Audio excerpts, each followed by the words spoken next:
आज हम क्वांटम का नया टॉपिक स्टार्ट कर रहे हैं। स्क्रोडिंगर वेव इक्वेशन की अप्लाई करनी है हमें थ्री डायमेंशनल रिजिड रोटेटर पर। थ्री डायमेंशनल रिजिड रोटेटर के फॉर्म में हमें एक पर्टिकुलर एग्जांपल लेना पड़ेगा कि हम रिजिड रोटेटर किसको कह सकते हैं। जैसे आपने लास्ट टॉपिक किया था, लास्ट टॉपिक में आपने क्या कहा था, एक हार्मोनिक ऑसिलेटर की बात की थी। हार्मोनिक ऑसिलेटर को भी आपने एक मॉलिक्यूल की फॉर्म में कंसीडर किया था, यहाँ पर भी आप ऐसे ही करेंगे। तो रिजिड रोटेटर अगर आपको एक अज्यूम करना है तो रिजिड रोटेटर के लिए हम एक अज्यूम कर लेते हैं डायटोमिक मॉलिक्यूल ही। लास्ट में आपने हार्मोनिक ऑसिलेटर में भी एक डायटोमिक मॉलिक्यूल लिया था, यहाँ पर भी हम एक एग्जांपल लेके चल रहे हैं डायटोमिक मॉलिक्यूल की तरह ही। तो डायटोमिक मॉलिक्यूल में को हम रिजिड रोटेटर क्यों कह रहे हैं, पहले हम ये देख लेते हैं कि उसको हम एक रिजिड रोटेटर की तरह कंसीडर क्यों कर सकते हैं। तो आपका कोई भी अगर डायटोमिक मॉलिक्यूल है, वो डायटोमिक मॉलिक्यूल रोटेट कर रहा है। सपोज करो हमारा कोई डायटोमिक मॉलिक्यूल है ए बी, ये डायटोमिक मॉलिक्यूल रोटेट करे अगर about the axis perpendicular to the internuclear axis of the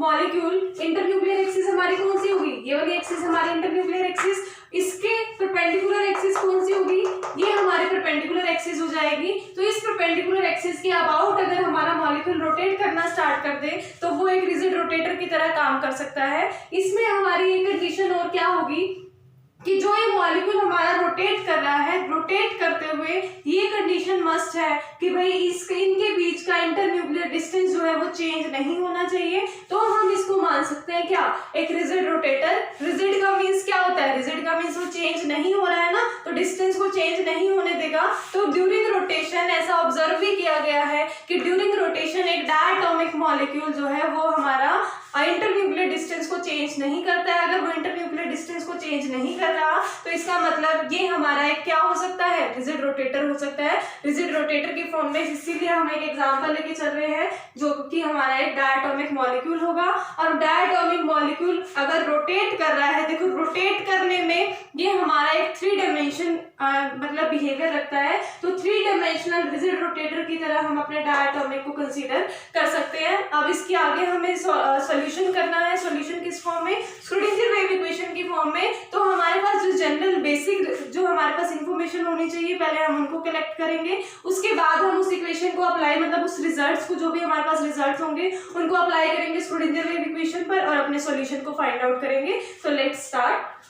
सबसे पहले अगर मेरे पास कोई भी रोटेटिंग मॉलिक्यूल है, अब हम डायटोमिक मॉलिक्यूल की तो हमने अज्यूम कर लिया, बट अब हमारे पास एक ये मॉलिक्यूल की तरह है। तो जो भी हमारे पास मॉलिक्यूल है हमें उसकी काइनेटिक एनर्जी का पता होना चाहिए। तो किसी भी रोटेटिंग डायटोमिक मॉलिक्यूल का रोटेटिंग मॉलिक्यूल की अगर हम काइनेटिक एनर्जी की बात करें, kinetic energy which is represented bye T, वो हमारी इक्वल होती है 1/2 आई ओमेगा स्क्वायर। आई ओमेगा में आई क्या है आपका, moment of inertia,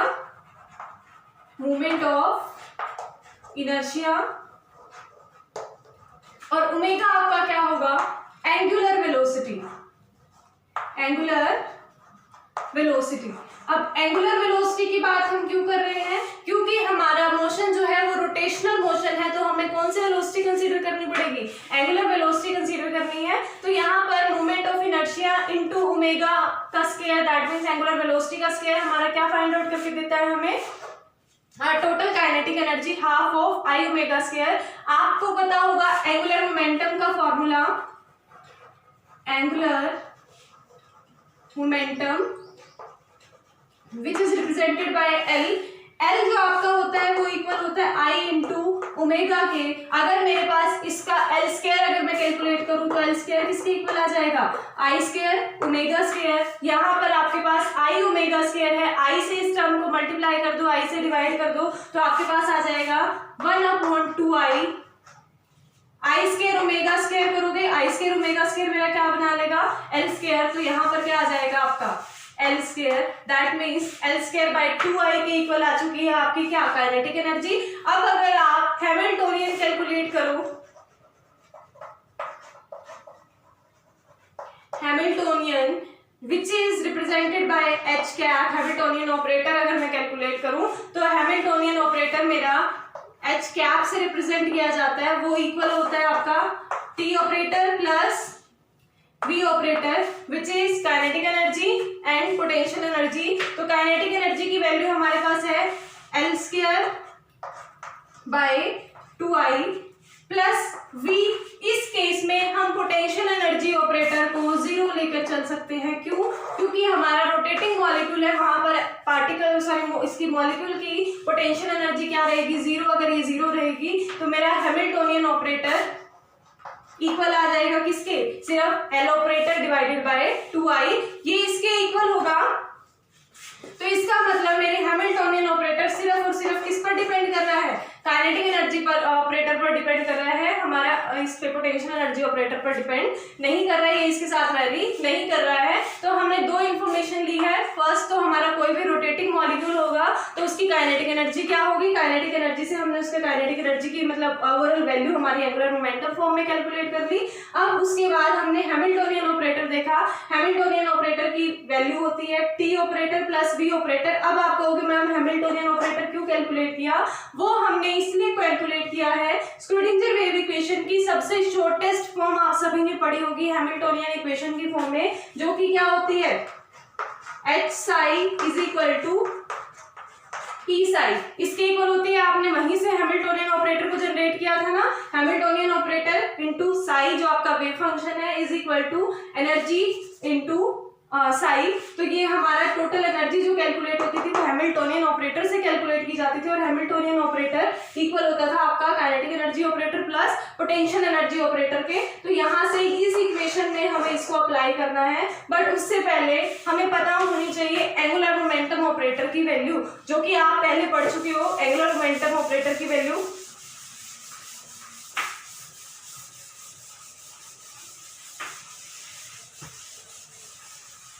last semester में आपने ऑपरेटर्स की वैल्यूज कैलकुलेट की थी और एंगुलर मोमेंटम ऑपरेटर की भी वैल्यू कैलकुलेट की थी। वहां पर आपने क्या किया था?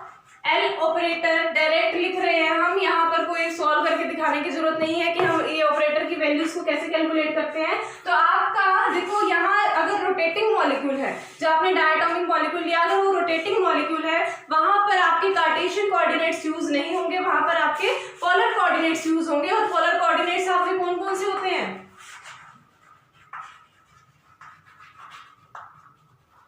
पोलर कोऑर्डिनेट्स आपके होंगे R, theta and phi. R यहाँ पर आपका रेडियल कोऑर्डिनेट होता है एंड थीटा एंड फाई आपके एंगुलर कोऑर्डिनेट्स यूज मतलब होते हैं ये। अब इस इक्वेशन में आपके सिर्फ और सिर्फ कौन से कोऑर्डिनेट्स यूज हो रहे हैं? एंगुलर कोऑर्डिनेट्स यूज हो रहे हैं। क्यों? क्योंकि आपका मॉलिक्यूल रोटेट कर रहा है, और अगर मॉलिक्यूल रोटेट कर रहा है तो हमारे पास सिर्फ इन कोऑर्डिनेट्स की रिक्वायरमेंट है। तो अगर हम एंगुलर मोमेंटम ऑपरेटर की वैल्यू पुट करें उसकी एंगुलर कोऑर्डिनेट्स की फॉर्म में, तो वो आपकी इक्वल किसकी होती है? ये इक्वल होगी आपकी minus h cut square curl by curl theta, sorry 1/sin theta curl by curl theta sine theta curl by curl theta plus 1/sin square theta curl square by curl phi square. ये हमारी operator की value है, हमने इस पर कोई function apply नहीं किया है। Curl by curl theta sine theta curl by curl theta plus 1/sin square theta curl square by curl phi square, यहाँ पर फंक्शन अप्लाई किया जाएगा, यहाँ पर भी फंक्शन अप्लाई किया जाएगा, बट ये हमारी एक ऑपरेटर की जस्ट वैल्यू है। तो ऑपरेटर की वैल्यू है तो यहाँ पर हम कोई फंक्शन नहीं लिख रहे हैं। तो उसके बाद हमारी जो H हैमिल्टोनियन ऑपरेटर की वैल्यू क्या आई थी? L² by 2I, angular momentum operator का स्क्वायर डिवाइडेड बाय 2I। तो हम अब जब ये वैल्यू यहाँ पर पुट करेंगे तो ये किसके इक्वल आ जाएगी? इस इक्वेशन में पहले हम ये वैल्यू पुट करेंगे, फिर इसमें हम ये वैल्यू पुट करेंगे। तो क्या रहेगी equation? L² by 2I is equal to sorry 5 is equal to E sine. अब यहाँ पर जब हम इसकी वैल्यू पुट करेंगे तो वो इक्वल आएगी h cut square divided bye, एक सेकेंड, ये हमारी स्क्वायर की वैल्यू होती है। L ऑपरेटर जो है आपका एंगुलर मोमेंटम ऑपरेटर के स्क्वायर की वैल्यू होगी। तो यहाँ जब हम वैल्यू पुट करेंगे तो एज इट इज ये वैल्यू आएगी माइनस विद 2I डिवीजन में रहेगा, क्योंकि ये टर्म हमारे पास ऑलरेडी है, तो साथ में क्या रहेगा 1 upon sine theta curl by curl theta sine theta curl by curl theta of five. अब हमारे पास फंक्शन आ चुका है, तो हमें फंक्शन को मल्टीप्लाई करना है, मतलब फंक्शन यहाँ पर पुट करना है। फिर उसके बाद plus 1 upon sine square theta curl square psi by curl phi square. ये साई है और यहाँ पर हमारा फाई स्क्वायर, वो इक्वल किसके है, हमारा ई साई के इक्वल है। दिस इज इक्वल टू ई साई। ये इक्वेशन हमारे पास आई। अब इस इक्वेशन को हमें सॉल्व करना है। इस इक्वेशन में देखो थीटा और फाई दोनों वेरिएबल है हमारे पास। एक पर्टिकुलर इक्वेशन में, एक डिफरेंशियल इक्वेशन में दो वेरिएबल को साथ में सॉल्व करना हमारे लिए इजी नहीं है, इसीलिए हमें इनको सेपरेट करना पड़ेगा दोनों वेरिएबल्स को। पर इससे पहले हम थोड़ा सा इसको और सिंप्लीफाई कर लेते हैं। और वो सिंप्लीफाई कैसे करेंगे, ये वाले फैक्टर को हम ले जाकर, ये minus H cut square by 2i है, इसको मैं उस साइड ले जाती हूँ, मतलब राइट हैंड साइड में। तो यहाँ पर आपकी इक्वेशन क्या बचेगी, 1 by sine theta 1 by sine theta curl by curl theta sine theta, ये ब्रैकेट वाले टर्म में हम कोई चेंज नहीं कर रहे हैं फिलहाल, sine theta curl phi by curl psi by curl phi plus 1 by sine square theta curl square psi by curl phi square is equal to, ये वाला टर्म जब हमारी यहाँ पर आएगी तो विद नेगेटिव साइन आएगी, नेगेटिव साइन के साथ साथ ये रिवर्स हो जाएगी, तो 2i by minus H cut square, minus sign already लगा चुके हैं, H cut square E into sine. आप सभी को पता है जो मेरा एच कट है वो किसके इक्वल होता है, एच अपॉन 2 पाई के। तो यहाँ जब हम इसकी वैल्यू पुट करेंगे, एच कट स्क्वायर की वैल्यू क्या हो जाएगी, H square by 4 pi square. तो हम जब ये वैल्यू यहाँ पुट करेंगे तो ये क्या बन जाएगा, minus 8 pi square I divided by H square E into sign, ये वैल्यू रहेगी। और जब हम ये राइट हैंड साइड से इसको लेफ्ट हैंड साइड में लेके आएंगे, इक्वल टू के साइन से इधर लेके आएंगे, तो ये साइन हमारा पॉजिटिव हो जाएगा, और पॉजिटिव होने के बाद ये मेरा इक्वल हो जाएगा 0 के। तो ये साइन विद पॉजिटिव और ये हमारी इक्वल हो जाएगा 0 के। अब इसमें हमें, हमारे पास फाई भी है, थीटा भी है और आपका साई भी है। तो साई तो हमारा मेन फंक्शन है, बट इसमें थीटा और फाई दो वेरिएबल है, तो हमें वेरिएबल सेपरेशन करना पड़ेगा। इसका मतलब जो मेरा ये साई है ये फाई के साथ भी वेरी हो रहा है, यहाँ थीटा है, ये थीटा के साथ भी वेरी हो रहा है, और हमारा ये फाई के साथ भी वेरी कर रहा है। तो अगर ये दोनों के साथ वेरी कर रहा है, दैट मीन्स हमारा साई फंक्शन थीटा और फाई दोनों को कंटेन करके चल रहा है। तो इसी वजह से हम फाई को मान सकते हैं, साई फंक्शन को, कि थीटा और फाई का प्रोडक्ट है वो। तो इसका मतलब हमारा साई इक्वल होगा theta of theta into phi of phi. ये थीटा और फाई जो कैपिटल थोड़े से बड़े हमने लिखे हैं वो हमारे फंक्शन को रिप्रेजेंट कर रहे हैं, और ये थीटा और फाई जो है हमारे स्मॉल वाले, ये हमारे वेरिएबल को रिप्रेजेंट कर रहे हैं। तो साई थीटा और फाई दोनों के साथ वेरी कर रहा है, तो इसका मतलब ये मेरा थीटा इंटू फाई टाइप का फंक्शन है। अगर मुझे यहाँ पे देखो curl psi by curl theta है, मतलब साई मेरा सिर्फ थीटा के साथ वेरी कर रहा है, एक बार मेरा साई सिर्फ फाई के साथ वेरी कर रहा है, तो मुझे इनको अलग अलग सेपरेटली डिफरेंशिएट करना पड़ेगा। और डिफरेंशिएट करते टाइम हमें ये चीज ध्यान रखनी है कि थीटा और फाई इस पर डिपेंड कर रहे हैं, पर एक दूसरे से इंडिपेंडेंट है। मतलब ये साई थीटा और फाई दोनों पर डिपेंड कर रहा है, बट थीटा ना फाई पर डिपेंड करता है ना फाई थीटा पर डिपेंड करता है। ये दोनों एक दूसरे से इंडिपेंडेंट है। अगर ये दोनों एक दूसरे से इंडिपेंडेंट है तो डिफरेंशिएट करेंगे जब हम curl psi by curl theta अगर मैं कैलकुलेट करती हूँ, तो उस टाइम पे मेरा फाई एक कांस्टेंट की तरह बिहेव करेगा, which is equal to phi curl theta by curl theta. ये स्मॉल थीटा है, ये हमारा कैपिटल थीटा है। उसके बाद हम ऐसे ही कैलकुलेट करें curl psi by curl phi, उस टाइम पे मेरा थीटा जो है वो एक कांस्टेंट की तरह बिहेव करेगा। यहाँ पर आ जाएगा curl psi by curl psi. तो ये हमारे पास इक्वेशन आई। इन इक्वेशंस को हमें यहाँ पुट करना है। पुट करने के साथ साथ हमें थीटा को अलग और फाई को अलग भी करना है इसके साथ साथ, तो हम क्या करेंगे, इस इक्वेशन को थीटा और फाई से तो मल्टीप्लाई कर देते हैं, इस वाली इक्वेशन को थीटा इंटू फाई से मल्टीप्लाई, साइन स्क्वायर थीटा से डिवाइड, साइन स्क्वायर थीटा से डिवाइड अगर करेंगे तो इस इक्वेशन में क्या चेंजेस आ जाएंगे, देखिए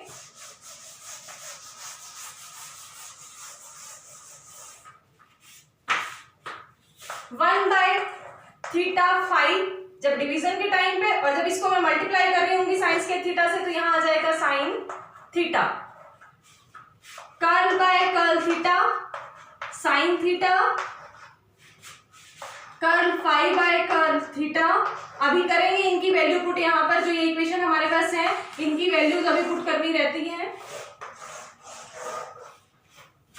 प्लस साइन स्क्वायर थीटा से जब मल्टीप्लाई करोगे साइन स्क्वायर थीटा तो कैंसिल हो जाएगा, बट डिवीजन में क्या रहेगा, थीटा फाई रहेगा। दैट मीन्स यहां आ गया 1/थीटा phi curl square psi by curl phi square plus 8 square I divided by H square.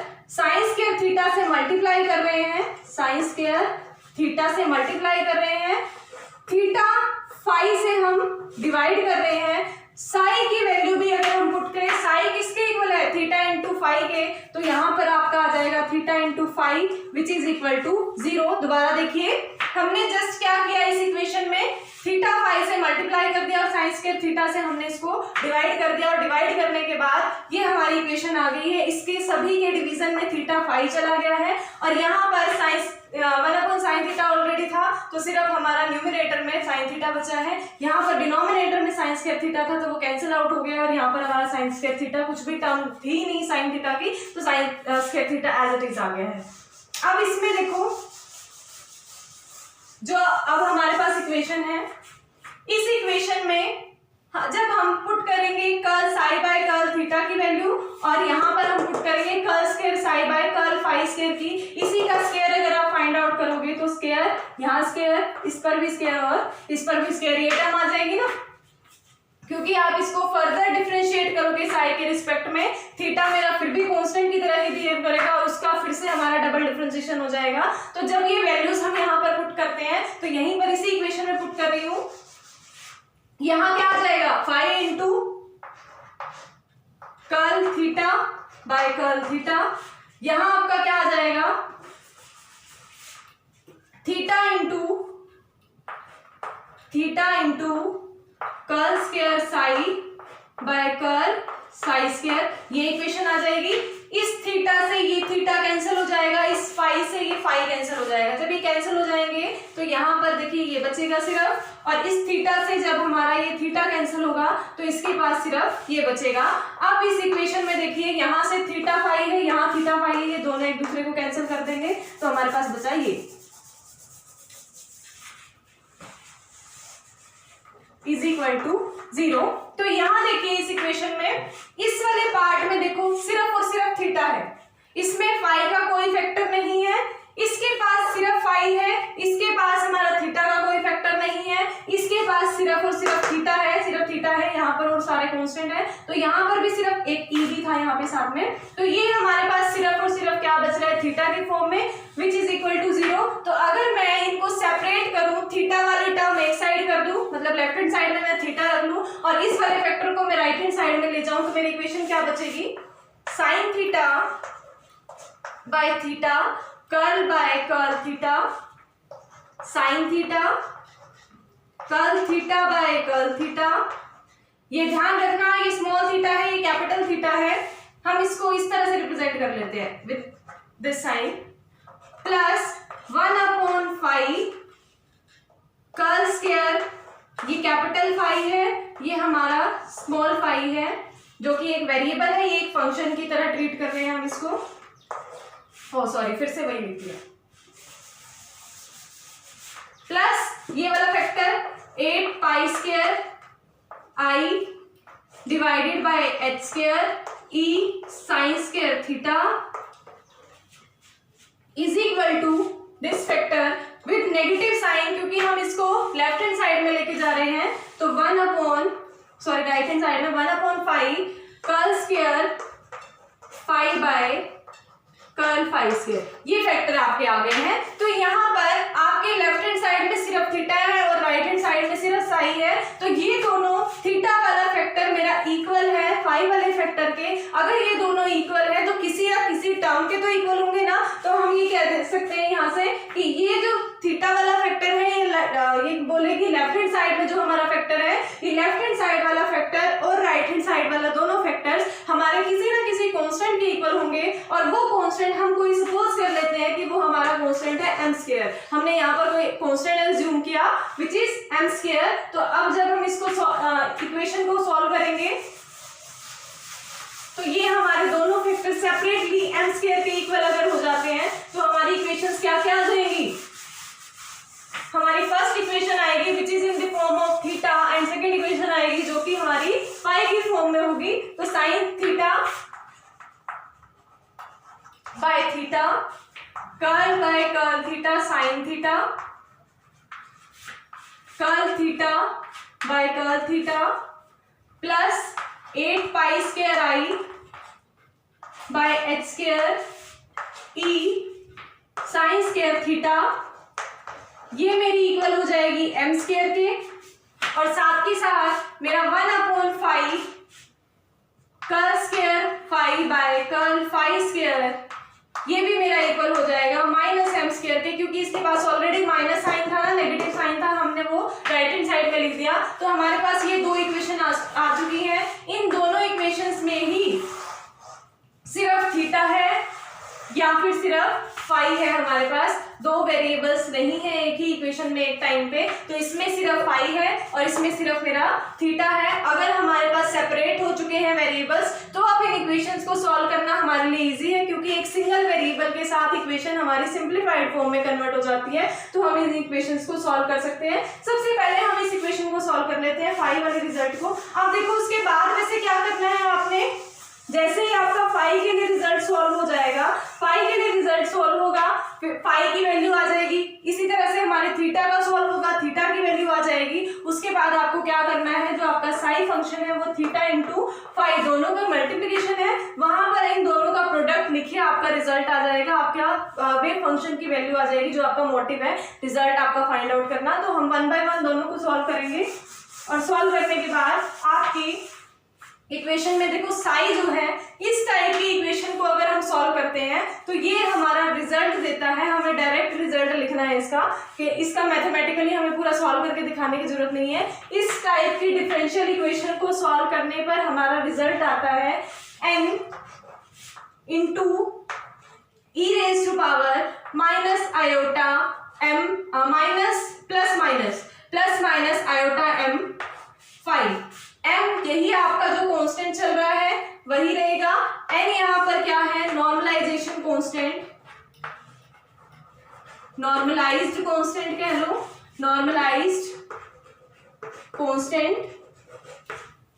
Phi आपका जो वेरिएबल है वो, तो साई फंक्शन आपका सॉल्व होकर रिजल्ट देगा n into E raise to power plus minus iota m phi. Iota यहाँ पर आप क्या रहेगा, इमेजिनरी पार्ट को रिप्रेजेंट कर रहा है, m आपका वही कांस्टेंट, फाई आपका वेरिएबल जो आपका है। तो इक्वेशन सॉल्व होकर आ गई। अब उसके बाद हमें रिजल्ट चाहिए कि ये नॉर्मलाइजेशन कांस्टेंट की वैल्यू क्या है। तो नॉर्मलाइजेशन कांस्टेंट की वैल्यू अगर हमें सॉर्ट आउट करनी है तो इसके लिए हमें इस पे नॉर्मलाइजेशन की कंडीशन लगानी पड़ेगी।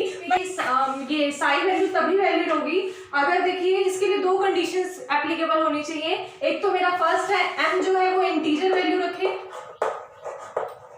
इंटीजर वैल्यू रखे, दैट मीन्स वो 0 प्लस 1 2 3 इस टाइप के फंक्शन वैल्यूज रख रहा है। दूसरा क्या होगा कि साई मेरा सिंगल वैल्यूड होना चाहिए। सिंगल वैल्यूड मतलब, सिंगल वैल्यूड के लिए क्या कंडीशन होती है, साई की वैल्यू अगर सिंगल वैल्यूड होगी तो उसके लिए कंडीशन होगी psi of psi is equal to psi of psi plus 2 pi. ये वाली कंडीशन हमारी एप्लीकेबल होंगी, मतलब ये दोनों कंडीशंस अगर हमारी एप्लीकेबल होंगी, साई मेरा सिंगल वैल्यूड होगा, सिंगल वैल्यूड,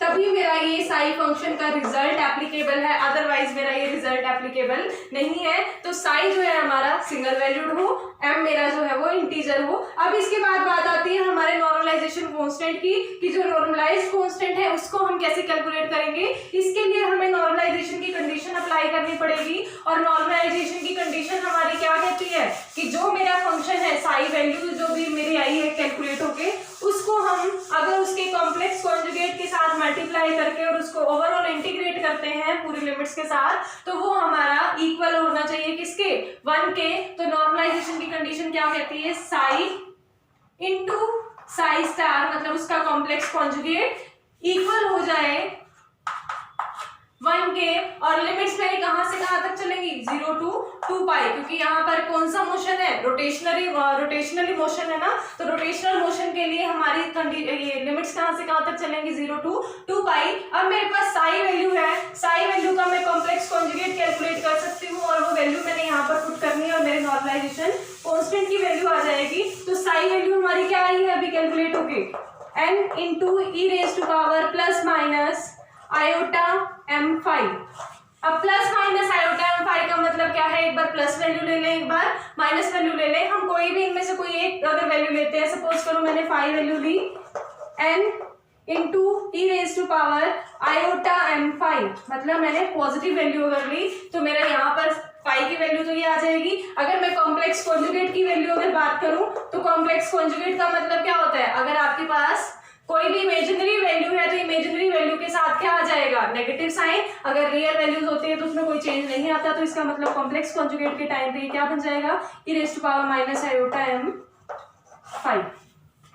तो ये वैल्यू यहाँ पर पुट करो 0 to 2 पाई, 5 वैल्यू हमारी है n into E raise to power iota m5 into complex conjugate की वैल्यू क्या होगी, n into E raise to power minus iota m5 beta is equal to 1, n into n square बन जाएगा, जो कि एक कांस्टेंट है तो इंटीग्रेशन कांस्टेंट से हमारा बाहर आ जाएगा, यहाँ 0 to 2 pi e raise to power iota m5 से e raise to power minus iota m5 cancel हो जाएगा। दैट मीन्स ये एक दूसरे के इफेक्ट को कैंसिल करके e raise to power 0 d tau is equal to 1। तो यहाँ पर जब आप इसका e raise to power 0 something raise to power 0 is equal to 1, तो यहाँ पर आपका आ गया 1, और इसका जब आप इंटीग्रेशन करोगे तो सिर्फ क्या आएगा, इंटीग्रेशन होके 5 लगा लो यहाँ तक। तो इसमें आपका n स्क्वायर हमारा इंटीग्रेशन होगा सिर्फ 5 0 to 2 pi is equal to 1। तो इसका हमारा इक्वल आ जाएगा n square into 2 pi is equal to 1। तो ये हमारा 2 पाई डिवीजन में चला जाएगा, तो यहाँ से n की वैल्यू क्या आ जाएगी, 1/√2 पाई। इसका मतलब मेरे नॉर्मलाइजेशन कांस्टेंट की वैल्यू क्या आ गई है, 1/√2 पाई, क्योंकि यहाँ n स्क्वायर है, n स्क्वायर से हम अगर n वैल्यू कैलकुलेट करेंगे तो इसका स्क्वायर रूट हो जाएगा। स्क्वायर रूट होने के बाद हमारी वैल्यू आएगी 1/√2 पाई, और जब हम ये वैल्यू यहाँ पर पुट करेंगे तो साई की वैल्यू हमारी क्या आ जाएगी, 1/√2 pi into E raise to power plus minus iota m5। तो हमारा फाई वैल्यू जो है वो कैलकुलेट हो चुकी है। हमारा जो साई फंक्शन था, जो हमारा वेव फंक्शन था साई, उसकी वैल्यू हमारी थीटा इंटू फाई के इक्वल थी, जिसमें से मैंने फाई को कैलकुलेट कर लिया है। अब हमारा क्या मोटिव रह गया, थीटा को कैलकुलेट करना, और थीटा जैसे ही कैलकुलेट हो जाएगा हम उन दोनों वैल्यूज को पुट करेंगे और हमारा साई वैल्यू कैलकुलेट होके आ जाएगा। तो अब हमारा हमने क्या कैलकुलेट करना है, फाई कैलकुलेट हो गया तो थीटा कैलकुलेट करना है, और वो देखिए कैसे होगा। थीटा के लिए आपके पास एक इक्वेशन थी, वो इक्वेशन हमने उस इक्वेशन को ही हमने सॉल्व करना है। जैसे हमने फाई के लिए सेपरेटली सॉल्व किया है, उस इक्वेशन को भी हम अगर सॉल्व करेंगे तो हमारे पास रिजल्ट क्या आएगा। देखो क्या इक्वेशन बची थी आपके पास थीटा खाली sine theta by theta curl by curl theta sine theta curl theta by theta plus 8 pi square I by H square E sine square theta is equal to M square. ये वो equation है जहां पर हमारे sine theta और phi phi जो है वो एक साथ एक ही इक्वेशन में थे, हमने वेरिएबल सेपरेशन के लिए इनको सेपरेट किया था और हमने दोनों को एम स्क्वायर के इक्वल किया था। फाई वाली अलग करके हमने एम स्क्वायर के इक्वल पुट कर दी थी और थीटा वाली हमारी अलग होके एम स्क्वायर के इक्वल आ गई थी। तो अब हमें थीटा, जैसे हमने फाई को सॉल्व किया है ऐसे ही हमें थीटा वाली इक्वेशन को भी सॉल्व करना है। इसको थोड़ा सा सिंप्लीफाइड करना है। हमें सिंप्लीफाइड करने के लिए हम क्या करेंगे, जो ये वाली टर्म है, देखो ये वाला टर्म, ये इसको हम कोई कांस्टेंट का नाम देंगे which is beta. Beta constant एक अज्यूम करना है जो कि हमारा हमेशा इक्वल होना चाहिए L into L plus one. L यहाँ पर क्या है, जो बीटा फैक्टर है, देखो हमने एक कांस्टेंट लिया, इन फैक्टर्स को हमने बीटा के इक्वल अज्यूम किया। बीटा जो है मेरा L into L plus one के इक्वल होना चाहिए। L यहाँ पर क्या है, rotational quantum number, rotational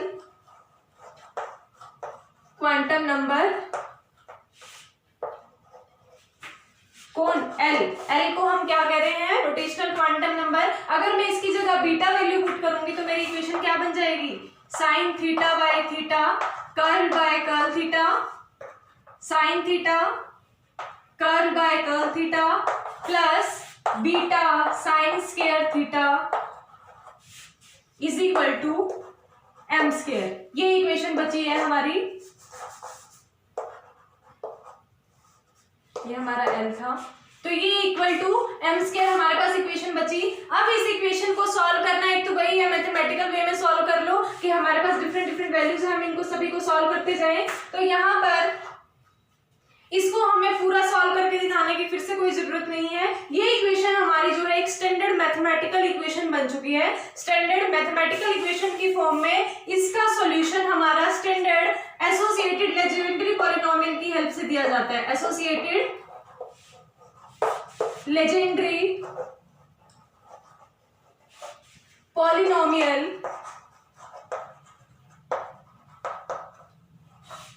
associated Legendre polynomial की हेल्प से दिया जाता है which is PL mod m cos theta.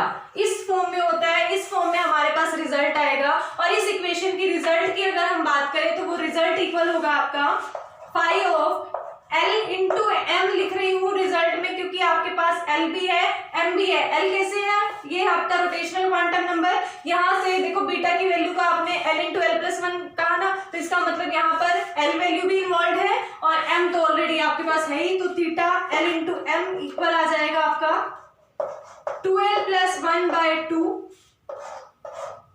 Into L minus mod of M, L plus mod of M, इन दोनों पे फैक्टोरियल लगेगा, इस पर भी फैक्टोरियल और इस पर भी फैक्टोरियल की पावर 1/2, इसकी power 1/2 into PL mode M cos theta. दोबारा सुनिए, मैंने इस इक्वेशन के बाद आपको क्या क्या चीजें रिपीट की हैं। देखो ये एक हमारी स्टैंडर्ड मैथमेटिकल इक्वेशन बन चुकी है जिसका सॉल्यूशन हमारा एसोसिएटेड लेजेंडरी पॉलिनोमियल की हेल्प से कैलकुलेट किया जाता है। और लेजेंडरी पॉलिनोमियल इक्वेशन जो है वो हमारी इस फॉर्म में इक्वेशन होती है और साथ ही साथ इस पे एक कंडीशन लगती है, जो मेरा L है वो हमेशा ग्रेटर होना चाहिए मोड M के।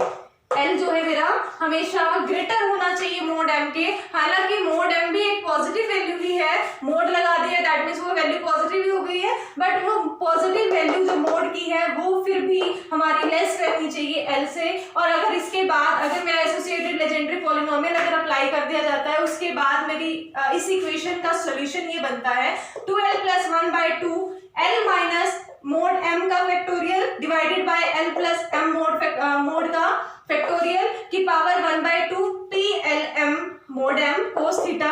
ये इक्वेशन, ये हमारी सॉल्यूशन रहेगा इस थीटा वाली इक्वेशन का। इस सॉल्यूशन देखो अब हमारे पास फाई भी आ चुका है जो कि L और M की फॉर्म में है। हमारे पास सॉरी थीटा है, थीटा आ चुका है L और M की फॉर्म में, और हमारे पास साई की वैल्यू भी आई थी। फाई हमने सॉल्व किया था, फाई की वैल्यू क्या आई थी, फाई मेरा आया था सिर्फ M की फॉर्म में था, उसके पास सिर्फ M था, इज इक्वल टू 1/√2 पाई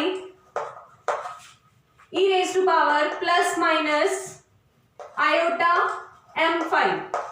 ये इक्वेशन हमारी आई थी फाई के लिए, ये इक्वेशन थी हमारी फाई के लिए, और ये इक्वेशन हमारी आई है जो ये आई है हमारी थीटा के लिए। और हमारे पास जो फाई फंक्शन था, जो सॉरी साई फंक्शन था, वो साई फंक्शन दोनों ही वेरिएबल्स को लेके चल रहा था, थीटा को और फाई को। इन दोनों वैल्यूज को अगर हम पुट करेंगे, इन दोनों को मल्टीप्लाई करेंगे तो मेरा कंप्लीट सॉल्यूशन आ जाएगा। और वो देखिए किसके इक्वल होगा,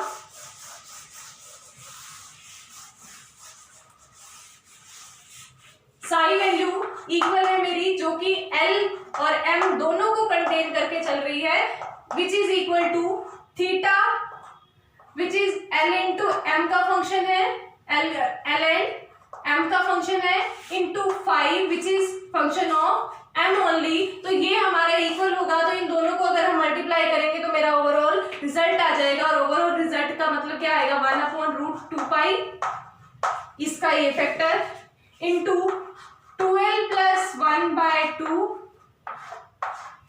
L minus factorial M mod M का factorial divided by L plus mod M का फैक्टोरियल की पावर 1/2 और साथ में मेरा associated Legendre polynomial P L mod M cos theta.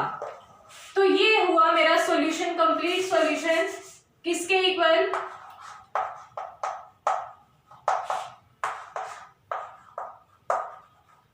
ये हमारा कंप्लीट सॉल्यूशन हो गया। इस कंप्लीट सॉल्यूशन से हम किसी भी 3 डायमेंशनल रिजिड रोटेटर की कोई भी वैल्यू फाइंड आउट कर सकते हैं, कोई भी इंफॉर्मेशन कलेक्ट कर सकते हैं। अब अगर इस बात करें किसी भी 3 डायमेंशनल रोटेटर की अगर हमें एनर्जी कैलकुलेट करनी है तो वो हम कैसे करेंगे, आप वही इक्वेशन यूज करो जो अभी आपने की थी, उसमें एक कांस्टेंट अज्यूम किया था ना, क्या कांस्टेंट लिया था आपने, बीटा को आपने इक्वल लिया था 8π² I बाय एच स्क्वायर ई के इक्वल अज्यूम किया था अभी। तो इसमें बीटा क्या था आपका, बीटा जो कि हमारा रोटेशनल क्वांटम नंबर की फॉर्म में था L इंटू एल प्लस 1। तो यही वैल्यू अगर हम यहाँ पुट करें तो L into L plus 1 is equal to 8π² I by H square into E. ये इक्वेशन हमारे पास आई। यहाँ से अगर मैं एनर्जी कैलकुलेट करूं तो एनर्जी किसके इक्वल आ जाएगी, L into L plus 1 into H square divided by 8π² I। इसके इक्वल हमारी एनर्जी आ गई। एनर्जी अगर हमें किसी भी रिजिड रोटेटर की यहाँ पर हमें एनर्जी कैलकुलेट करनी है तो वो हम इस मेथड से कैलकुलेट कर सकते हैं। मतलब हमारा रिजिड रोटेटर की एनर्जी हमें कैलकुलेट करनी है तो वो हमारा कैलकुलेट हो सकता है। हमें जस्ट क्या पता होना चाहिए, उसका रोटेशनल क्वांटम नंबर, उसका आई की वैल्यू पता होनी चाहिए, एच और पाई तो आपका है ही कांस्टेंट। और साथ ही आपने स्पेक्ट्रोस्कोपी में भी एनर्जी कैलकुलेट की होगी। स्पेक्ट्रोस्कोपिक टर्म की अगर हम बात करें तो वहां पर सिर्फ एक ही डिफरेंस आ जाता है कि इसमें जैसे हमने रोटेशनल क्वांटम नंबर को एल से रिप्रेजेंट किया है, स्पेक्ट्रोस्कोपी के अंदर आप इसको रिप्रेजेंट मतलब रोटेशनल क्वांटम नंबर को जे से रिप्रेजेंट करते हो और आपकी एनर्जी इक्वल होती है E is equal to J into J plus 1 H square 8π² I। तो ये हमारा जस्ट यही डिफरेंस आएगा कि मेरा रोटेशनल क्वांटम नंबर जो है, रोटेशनल क्वांटम नंबर वहां पर जे से रिप्रेजेंट किया जाता है, किसमें, स्पेक्ट्रोस्कोपी में। स्पेक्ट्रोस्कोपिकली आपको अगर अपनी स्टडी करनी है तो वहां पर सेम ही एनर्जी आप कैलकुलेट करते हो किसी भी रोटेशनल रिजिड रोटर के लिए। तो रिजिड रोटर की एनर्जी वहां पर भी सेम फॉर्मूला से कैलकुलेट करते हो और यहाँ पर भी। तो दोनों रिजल्ट हमारे सेम है, सिर्फ एक ही डिफरेंस इसमें आ रहा है। यहाँ पर हम रोटेशनल क्वांटम नंबर को एल से रिप्रेजेंट करते हैं और यहाँ पर हमारा जे से रिप्रेजेंट करते हैं। अदरवाइज मीनिंग हमारा यहाँ दोनों ही वर्ड्स का सेम है। जे का भी मीनिंग रोटेशनल क्वांटम नंबर ही है और एल का भी आपका रोटेशनल क्वांटम नंबर ही है। तो हमारे पास किसी भी 3 डायमेंशनल रिजिड रोटेटर के लिए हमारा वेव फंक्शन आ चुका है। वेव फंक्शन की हेल्प से हम कोई भी उसकी इन्फॉर्मेशन कलेक्ट करना चाहते हैं तो वो इन्फॉर्मेशन ले सकते हैं और उसकी एनर्जी अगर हमें कैलकुलेट करनी है तो इस मेथड से, मतलब इस फॉर्मूला से कैलकुलेट कर सकते हो। तो आपका ये टॉपिक कंप्लीट हुआ, बाकी हम कल करेंगे। Thank you.